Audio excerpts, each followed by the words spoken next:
అవకాశం దొరికింది. ఈ మాటలు ఎందుకు చెప్తాడో తెలుసా? దేవుడు నిన్ను ఆశీర్వదించాలనుకున్నప్పుడు నిన్ను సరిచేసే ఉపదేశం ఆయన అందిస్తాడు.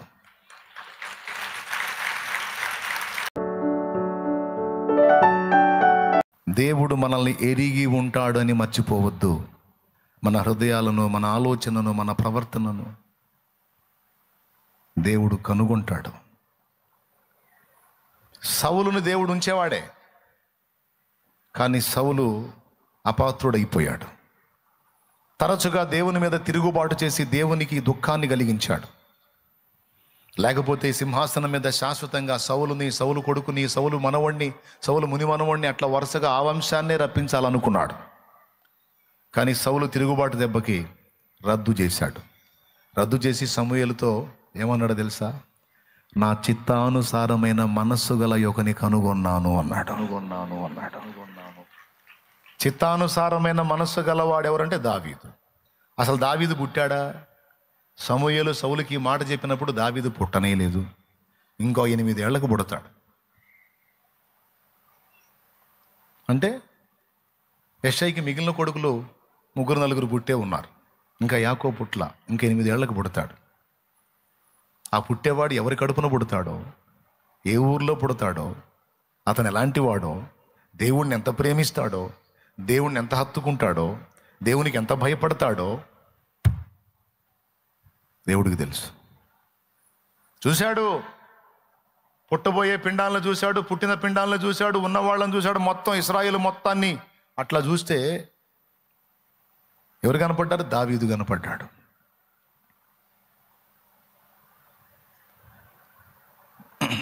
ఏంటి దావీదు స్పెషల్ అంటే, గొల్యాతు వచ్చి ఆంతుని తిడుతుంటే 40 రోజులు, గొల్యాతు వచ్చి ఫిలిస్తీయుడైన గాతువాడైన గొల్యాతు వచ్చి 40 రోజులు ఇశ్రాయేలు సైన్యాన్ని తిరస్కరించి దేవుణ్ణి దూషిస్తుంటే, దావీదు సొంత అన్నలు 3 ఉన్నారు ఆ సైన్యంలో. ఒక్కడు కూడా రోషంతో పోలా ముందుకి. మళ్ళా దావీదు అన్నలు. కానీ సన్నివేశంలోకి దావీదు ఎంటర్ అయ్యాడు. వాస్తవంగా 3 అన్నలు ఎక్కడున్నారు యుద్ధంలో? 3 అన్నలు ఇంటికాడ ఉన్నారు. కానీ యెషయి ఆ 3 పంపకుండా దావీదుని గొర్రెల దగ్గర నుంచి పిలిపించి దావీదుకి ఆహార వస్తువులు ఇచ్చి దావీదుని పంపిస్తాడు. పోయి అన్నల్ని పలకరించి పరామర్శించి రా నాయనా, యుద్ధం జరిగిందో లేదో ఏ సమాచారం లేదు, ఇప్పటికి చాలా రోజులైంది అని దావీదుని పంపిస్తాడు. ఏం మిగిలిన 3 పంపించవచ్చుగా? నో, మిగిలిన 3 పంపించినా అక్కడ పని జరగదు. అందుకే దేవుడు యెషయికి వాళ్ళ 3 మీద ప్రేరణ ఇవ్వాల, దావీదునే పంపాలనుకున్నాడు. దావీదు అనుకొని ఉండొచ్చు, ఆ 3 ఉన్నారుగా వాళ్ళని పంపించవచ్చుగా, పని చేసేవాడిని నన్ను పిలిచి పంపిస్తాడేంది అనుకొని బయలుదేరాడు. సరే, పెద్ద ఆయన చెప్పాడు కదా వెళ్ళాలి, నాన్న చెప్పినప్పుడు వెళ్ళాలి కదా. లేకపోతే అమ్మ ఊరుకోదు. అమ్మ భక్తి కలిగింది, నాన్న మాటకి ఎదురు చెప్తావా అంటది అమ్మ. కాబట్టి వెళ్ళాల్సిందే. పోయాడు. ఆ టైమింగ్ కూడా చూడండి మీరు. కరెక్ట్గా గొల్యాతు తిట్టేటప్పుడు ఎంటర్ అయ్యాడు దావీదు. ఒకవేళ గొల్యాతు వచ్చి తిట్టి వెళ్ళిన తర్వాత, దానికి ముందు కానీ దాని తర్వాత కానీ దావీదు వచ్చినట్టయితే అక్కడ సీన్ ఉండేది కాదు. కరెక్ట్గా వాడు తిట్టే టైంలో దావీదుని ఎంటర్ చేశాడు. వాడి తిట్లు దావీదుకి వినబడేటట్టు చేశాడు. అయ్యే తిట్లు 40 రోజుల నుంచి వాళ్ళ అన్నయ్యోళ్ళు వింటున్నారు. అన్నయ్యోళ్ళు ఎన్ని రోజుల నుంచి వింటున్నారు? అన్నయ్యోళ్ళు 40 రోజుల నుంచి వింటున్నారు. అక్కాయ్ అన్నయ్యోళ్ళు ఇంత కదలిక లేదు వాళ్ళల్లో. ఈ చిన్నోడు వచ్చాడు, చెవిన పడ్డాయి, బిత్తరపోయాడు. ఎవడు రైడ్ ఇట్ట మాట్లాడుతున్నాడని. ఈయన ఇట్ట మాట్లాడుతుంటే ఏంది, వీళ్ళు ఎవరు పట్టించుకోవట్లేదు. జీవమగల దేవుని సైన్యమును తిరస్కరించుటకు సున్నతి లేని ఫిలిస్తీయునికి ఎంత ధైర్యం. నాకు తెలిసి వాళ్ళ అన్నయ్యలను అడిగితే వాళ్ళు ఏం చెబుతారు? 40 రోజుల నుంచి ఇని అలవాటు అయిపోయింది రా దావీదు. ఆడంతేరా ఏదో మాట్లాడుతూనే ఉంటాడు. మనం పట్టించుకోకూడదురా, మనకు పట్టించుకొని వస్త్రాలు దించుకోకూడదు. నలుగురితో పాటు నతానియేలు గుంపులో గ్లోరీ. అర్థమైందా? మనం పట్టించుకోకూడదు నానా. ఏంటి మరి పెద్ద ఆయన బాగున్నాడా? గొర్రెలు ఎట్టున్నాయి, నువ్వు ఇంటికి పోనానా అంటారేమో. అందుకే వాళ్ళని పట్టించుకోవాలా. పక్కన ఉన్నోడితో అన్నాడు, ఈయన్ని కొట్టేస్తే రాజు ఏమిస్తాడు అన్నాడు. వాడేం చేశాడు, నేరుగా పోయి వాళ్ళ పెద్దన్నకు చెప్పాడు. వచ్చినవాడు మీ తమ్ముడు కదా, అది అక్కడ ఉన్నాడు. మా తమ్ముడే. మీ తమ్ముడేనా? దావీదేనా? దావీదే. వాడు పెద్ద పెద్ద మాటలు మాట్లాడుతున్నాడు. మనిషి చూస్తేనే పిల్లోడు పెద్ద పెద్ద మాటలు మాట్లాడుతున్నాడు. వాడు చెప్పుకోండి మీ వాడికి అని. ఏంటంట, ఆడు యుద్ధానికి పోతాడంట ఆడి మీదికి. మీ వాడికి ఏం తెలుసు? గొర్రెలు గాయటం తెలుసు. ఆడి యుద్ధశాలి, ఆడి మీదకి పోతాడంట మీ వాడు. చెప్పుకో. అన్నయ్య పిలిచాడు, రే దావీదా రే. పిలిచాడా? ఈయన పిలుస్తాడు రా నాయన, ఎవడో చెప్పుంటాడు వెనక్కి. పోయాడు. ఏందన్నా? ఎరా ఎట్రా. అరే నీ గర్వం, నీ చెడుతనం, నీ మిడిమేళం, నడమంత్రం అన్నట్టు నాకు తెలుసురా. అసలు ఆ పెద్ద ఆయనకి బుద్ధి లేదు. నిన్ను పంపించాడు చూడు. ఆ చిన్న మందని ఏం చేశావు? ఆ చిన్న మందని ఏం చేసావురా? చిన్న మందన గాయటమే చేతగానోడి వాడి మీద యుద్ధానికి పోతావా? వాడు ఎంత ఉన్నాడో తెలుసా? అంటే మేము గాజులు వేసుకున్నావా? మేము చేతగాని వాళ్ళమా? మేము దద్దమ్మలమా? మేము ఎదవలమా? ఎన్ని రకాల క్లాసులు పీకాడో. దావీదు అన్నాడు, నేనేమి చేసి తిని మాట మాత్రము కదా అంటిని. అంతే జంప్ అక్కడి నుంచి. హ్యాపో ఊరగా నీ గొడవ అంతా ఇదే. రోషం లేదు, భక్తి లేదు. 40 రోజుల నుంచి ఆడ అవుతుంది ఎడతంటే సిగ్గు లేకుండా మళ్ళీ నా క్లాస్ ఇస్తున్నావు. ఆ మాటలిని బతికే కంటే సచ్చిందే మేలరా అన్నయ్య. పక్కకు పోయాడు. మళ్ళీ ఇంకొకటి కలిదిచ్చాడు. మానుకోలా, ఆగదు. దేవుని కొరకైన ఆశ, దేవుని కొరకైన రంది, దేవుని కొరకైన తపన, దేవుని కొరకైన భారం ఆగదు, ఆగదు, ఆగదు. ఉండపట్టలేకపోయాడు. సస్తే చచ్చాను. వాడి నోరు మూపించడమా లేదా నా నోరు మీటో రెండో జరిగిపోవాలి అంతే. పోయాడు రాజు దగ్గరికి పోయాడు. మళ్ళీ రాజు మొదలు పెట్టాడు పెద్ద క్లాసు. సార్ వాడెంత పొడుగోడో, వాడి ఈట ఎంత పొడుగో, వాడి కవచాలు, వాడి యుద్ధ నైపుణ్యం నాకు వద్దు సార్, నాకొద్దు. వాడెంత పొడవున్నోడైనా నా దేవుడు ఆకాశ మహాకాశాలు పట్టజాలని దేవుడు. సింహము నోట నుండి, ఎలుగుబంటి యొక్క బలము నుండి నన్ను కాపాడిన దేవుడు. ఆ రెండింటిని చీల్చి గొర్రె పిల్లల్ని కాపాడే శక్తి నాకు ఇచ్చిన దేవుడు. సున్నతి లేని ఫిలిస్తీని కూడా నా చేతికి అప్పగిస్తాడు. మీరు సెలవేయండి సార్,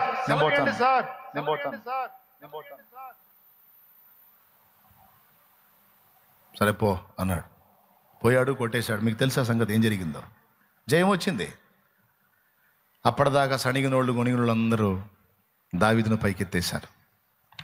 అంటే ఎందుకు దావీదును స్పెషల్గా దేవుడు కోరుకున్నాడంటే, దావీదు హృదయంలో దేవుని యందలి విశ్వాసం కానీ, దేవుని పట్ల ప్రేమ కానీ మిగిలిన వాళ్ళతో పోల్చుకుంటే అది మిక్కటముగా ఉంది. ఏమన్నా అర్థమైందా చెల్లి? తీవ్రంగా తీసుకుంటున్నావా? టేక్ ఇట్ ఈజీగా తీసుకుంటున్నావా? నీ కర్మ. నేను చెప్పినది సీరియస్గా తీసుకోపోతే తీసుకో. దేవుని కొరకు ఎవరి హృదయంలో ఎంత ఆసక్తి ఉందో, దేవుని విషయంలో ఎవరి హృదయంలో ఎంత విశ్వాసం ఉందో, దేవుని పట్ల ఎంతమందికి హృదయంలో ఎంత ప్రేమ ఉందో, దేవునికి తమ హృదయంలో ఎంతమంది చోటిచ్చారో, ఏ స్థానం ఇచ్చారో, దేవునికి ఎంతమంది భయపడేవాళ్ళు మొత్తం తెలుసు ఆయనకి.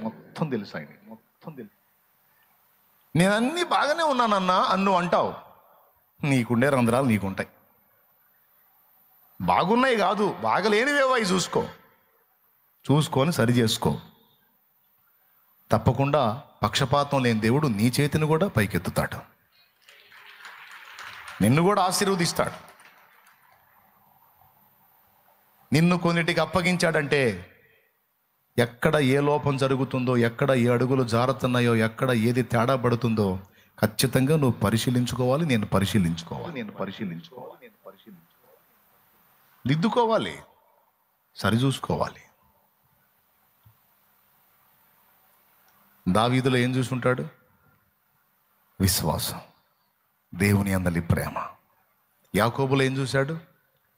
విశ్వాసం, దేవుని కొరకైన ఆసక్తి. అబ్రహాములో ఏం చూశాడు? విధేయత, విశ్వాసం, దేవుని భయం, ఈ మూడు చూశాడు అబ్రహాంలో. తెలుసా ఏంటి అబ్రహాం స్పెషల్? భూలోకంలో ఉన్న మనుషులందరిని వదిలిపెట్టి ఆయన్నే కోరుకోవటానికి కారణం ఏంటంటే, అబ్రహాం లాంటోడు భూమి మీద ఉన్న జనముల్లో ఒక్కడు కూడా కనపడలా. అది విషయం. భూమి మీద ఉన్న వాళ్ళందరిలో గ్రేట్ చేస్తాడా? చేస్తాడు. ఇంటికి పోయి చదువు ఏబు గ్రంథం 1:6.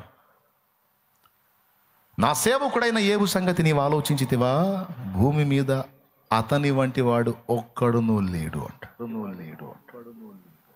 భూమి మొత్తం సెర్చ్ చేస్తాడు దేవుడు, పరిశీలిస్తాడు. అవును, భూమి మీదున్న మనుషులలో మోషే మిక్కిలి సాత్వికుడు. మోషే అంత సాత్వికుడు ఇంకొకటి కనపడలేదంట. ఇస్రాయేల్లోనే కాదు, టోటల్ భూమండలం మొత్తం మీద మొత్తం పరిశీలిస్తాడు ఆయన. అబ్రహాం విషయంలో కూడా అలానే చూశాడు. అబ్రహాంలో 3 నేను గుర్తించాను. నంబర్ 1 విశ్వాసము, నంబర్ 2 విధేయత, నంబర్ 3 దేవుని భయం, దేవుని ప్రేమించే మనస్సు. బ్రదర్, మీ ఇంటికి మా ఇల్లు ఎంత దూరం ఉందో మా ఇంటికి మీ ఇల్లు అంతే దూరం బ్రదర్. దేవుని విషయంలో నీకున్న ఆసక్తి ఏ పాటితో నీ విషయంలో దేవునికి ఉండే ఆసక్తి కూడా అంతే ఉంటుంది. నువ్వు దేవుని అత్యధికంగా ప్రేమించి హత్తుకుంటేవా, తప్పకుండా నీ విషయంలో కూడా దేవుడు అంతే స్పందిస్తాడు, ఇంకా ఎక్కువ స్పందిస్తాడు. పక్షపాతం లేని దేవుడు. తేడాలు ఉంటే మన దగ్గర ఉంటాయి కానీ దేవుని దగ్గర లేవు. సౌలు క్రమంగా ఉంటే సౌలునే ఉంచేవాడు, ఏశావు క్రమంగా ఉంటే ఏశావునే ఉంచేవాడు. వాళ్ళ దారిద్ర్యాన్ని బయట పెట్టారు కనుక వాళ్ళని రద్దు చేశాడు, మిగిలిన వాళ్ళకి అవకాశాలు ఇచ్చాడు. ఒక పూట కూటి కొరకు దేవుణ్ణి తృణీకరించే నీచమైన స్థితికి మనం ఎన్నడూ దిగజారొద్దు. ఎంతమందికి అర్థమైంది? నిజంగా అర్థమైందా? అబ్రహాంలో దేవుని విషయమే రోషం ఉందండి, విశ్వాసం. బయలుదేరంటే ఎక్కడికనే ప్రశ్న లేకుండా బయలుదేరాడు. ఏ పరిస్థితుల్లో వస్తాయి, ఎలాంటి జనం మధ్యకి వెళ్తున్నాను, ఏమైంది నా గతి అని ఆలోచించాలా. దేవుడు పిలిచాడు, నేను పోతున్నాను.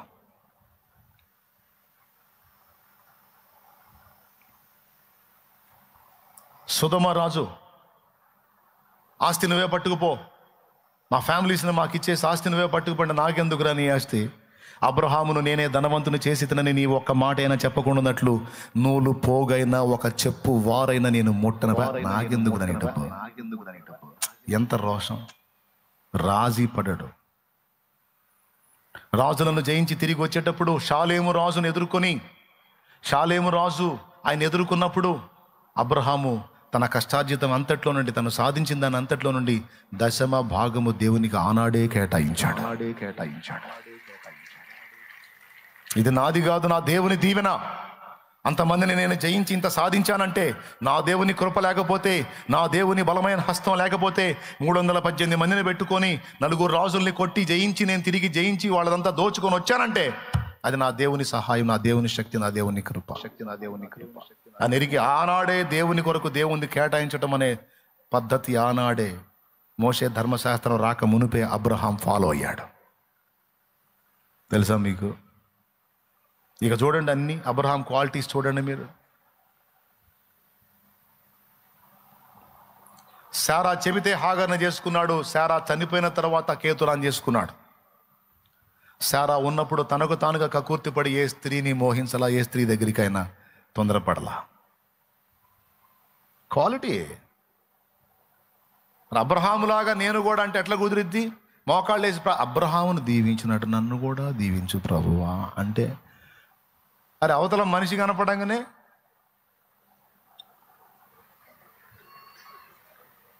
ఎట్ట దీవిస్తాడయ్యా?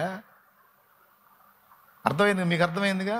వాళ్ళకి అర్థం కాకపోయినా పల్ల మీకు అర్థమైందిగా. దేవునికి స్తోత్రం కలుగునుగా. హల్లెలూయా. టెంప్ట్ అవ్వలా. అదే సొదొమ రాజు ఇచ్చిన ఆఫర్ నీకు వస్తే పంపించండి సార్, పంపించండి. నువ్వెవడా నాకు ఇవ్వడానికి? నువ్వు తన్నులు తిని వాళ్ళందరూ నిన్ను తన్ని మొత్తాన్ని తీసుకొని పోతే నేను వెళ్ళి వాళ్ళని తన్ని నిన్ను విడిపించి నీకు ముష్టి నేనేస్తే నువ్వు నాకు ఇచ్చేదేందిరా నీ బొంద? నువ్వు నాకు ఇచ్చేదేంది నీ బొంద? అబ్రహామును నేనే ధనవంతుని చేసి తిందని ఒక్క మాటైనా నువ్వు చెప్పకుండాన్నట్లు నువ్వులు పోగుముట్టను చెప్పుల వారు ముట్టను అన్నాడు. నా దేవుడే నన్ను దీవించాలి, నా దేవుడే నన్ను హెచ్చించాలి, నా దేవునికే రావాలి నన్ను బట్టి మహిమ, ఏ ఒక్కడికి రాకూడదు. లోతు అబ్రహాం విడిపోయేటప్పుడు కూడా ఈ దేశముని ఎదుటున్నది పెద్దోడిని నేను ఇటు పోతాను, చిన్నోడి నువ్వు అటు పో అనలా. ఈ దేశముని ఎదుటున్నది నువ్వు కోరుకోరా, ఎటు పోతావో, నువ్వు వెళ్ళే దిక్కుకు నేను రానన్నాడు. టోటల్ అబ్రహాం యొక్క లైఫ్ మొత్తాన్ని మీరు అబ్జర్వ్ చేస్తే ఎక్కడ కూడా రాజీ ఉండదు. ఆఖరికి కన్న బిడ్డని దేవుని కోసం అలాగున అప్పగించే విషయంలో కూడా బలిపీఠం కట్టి దాని మీద బిడ్డను పడుకోబెట్టి తను ప్రేమించే ఇస్సాకుని కత్తెత్తుతాడు. అబ్రహాం ఆగు, ఆ చిన్నవాని మీద చేయి వేయవద్దు, నీవు ఈ విషయంలో దేవునికి భయపడు వాడవని నేను ఎరుగుదును. నీకొక్కగానొక్క కుమారుని నాకు వెనుతీయలేదు గనుక ఆకాశ నక్షత్రముల వలె సముద్రపు ఇసుక రేణు వలె నీ సంతానముని నేను విస్తరింపజేసేదన్నా అని వాగ్దానం చేశాడు. అక్కడ తర్వాత నెరవేరుస్తాడు నా దేవుడు. చెప్పండి, హృదయాలు చూడడా? మీకు దండం పెడతా, నోరు తెరిచి చెప్పండి. ఇక మా ఓపిక అయిపోయింది, ప్రార్థన చేస్తాం. ఏడా చెప్పండి, పెద్దగా చెప్పండి. హృదయాలు చూస్తాడా చూడ్డా? ప్రవర్తన చూస్తాడా చూడ్డా? త్యాగాన్ని చూస్తాడా చూడ్డా? సమర్పణను చూస్తాడా చూడ్డా? నీతి నియమాన్ని చూస్తాడా చూడ్డా? ఇవన్నీ ఏం పట్టించుకోడంట. అంతా ఆయన కృపే నాన్నయ్య, కృప చాలు. ఇక నేను ఏ బజార్లో విడి తిరిగినా, నేను ఏ గడ్డి తిన్నా పర్లా, కృప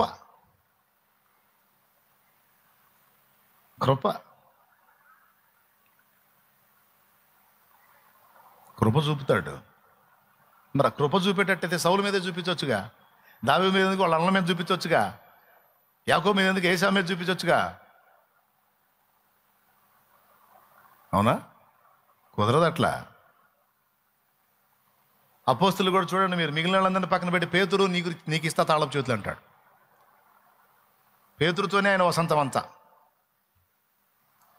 మీరు గమనించండి, పేతురు లైఫ్ చదవండి మీరు. యేసు ప్రభు పేతురుతో ఎలా ట్రీట్ చేస్తాడో చూడండి, వింతగా ఉంటుంది. అందరినీ పక్కన పెట్టి పేతుర్నే, అందరు నిద్రపోతుంటే వాళ్ళకి అల్లించడు. సీమోను నీవును నిద్రించుచున్నావా అంటాడు. సీమోను లేచి అడగాలి లెక్క ప్రకారం, వాళ్ళందరూ కనపట్లేదా నీకు?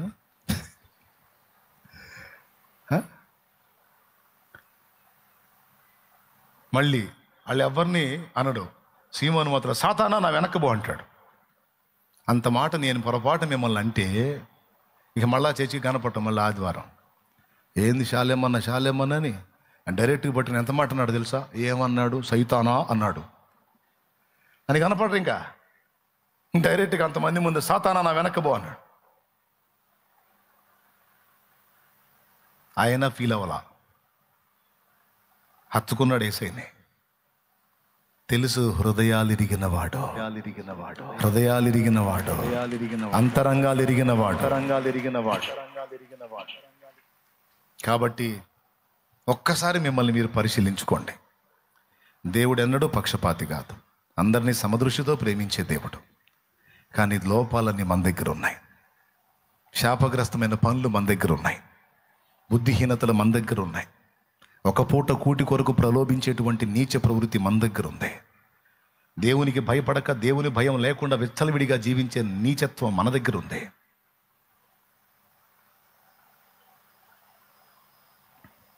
మనం అన్ని విషయాల్లో బ్యాలెన్స్ అవుదాం, సరిచూసుకుందాం. దేవుని ఎదుట అన్ని విషయంలో క్రమంగా నడుచుకుందాం. దేవుడు ఎందుకు దీవించడు? ఆయనకి నువ్వంటే ఉన్న కక్ష, నీ మీద ఏమన్నా పగబట్టాడా? అందరితో పాటు నిన్ను ప్రేమించి నీ కోసం కూడా ప్రాణం పెట్టాడు కదా. ప్రాణం పెట్టిన దేవుడు అందరితో పాటు నిన్ను సహా దీవిస్తాడు. అది రావట్లేదు అంటే లోపం ఎక్కడుందో చూసుకో, సరి చేసుకో. తప్పకుండా నెక్స్ట్ నీకు అవకాశం దొరికిద్ది. ఈ మాటలు ఎందుకు చెప్తాడో తెలుసా? దేవుడు నిన్ను ఆశీర్వదించాలనుకున్నప్పుడు నిన్ను సరిచేసే ఉపదేశం ఆయన అందిస్తాడు. నిన్ను దీవించాలనుకున్నప్పుడు నిన్ను చక్కదిద్దే సందేశం ఆయన నీకు ఇస్తాడు. గనుక చెవులు గలవారంతా కూడా ఆత్మస్వరాన్ని విని మారు మనసు పొంది రక్షణ పొందిన రక్షణ పొందండి, రక్షణ పొంది అడుగులు జారుతున్న వాళ్ళు సరిచూసుకోండి, ప్రవర్తనను చక్కదిద్దుకోండి. కృప మనందరికీ తోడై ఉండును గాక.